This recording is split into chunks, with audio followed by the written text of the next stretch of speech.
পর্ব ২ সময় থেমে আছে। ইমরান সেই ছবিটা নিয়ে নিজের ডেস্কে বসে পড়ে।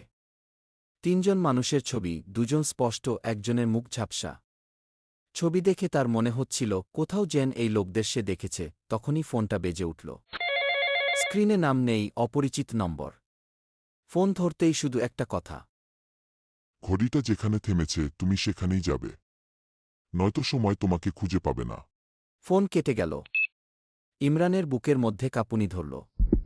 ঘড়িটা থেমেছিল ৩:১৫ ঘড়ির পেছনে ছোট একটা দাগ খেয়াল করল সে। ম্যাটিয়ার পয়েন্ট, পুরনো ঢাকা। সেই এলাকার এক পুরনো দোকানের নাম মনে পড়ল, আলাউদ্দিন ওয়াজঘর, যেটা ১৯ শতক থেকে বন্ধ হয়ে গেছে। পরদিন বিকেলে ইমরান গেল সেই পুরনো দোকানটার সামনে। দরজা বন্ধ, কিন্তু ভাঙা কাচের ফাঁক দিয়ে দেখা যায় ভেতরে কেউ একজন দাঁড়িয়ে আছে, তাকিয়ে আছে ওর দিকেই। কিন্তু যখন সে কাছে গেল, কাউকে আর দেখা গেল না। হঠাৎ ইমরানের চোখ গেল দেয়ালের একপাশে ঝোলানো আরেকটা ঘড়ির দিকে। ঠিক ৩:১৫ দেখাচ্ছে। আর তখনই দোকানের এক কোণ থেকে শোনা গেল ফিসফিস আওয়াজ। ছায়ারা একে একে ফিরছে। ইমরান, তুমিও তাদের একজন ছিলে।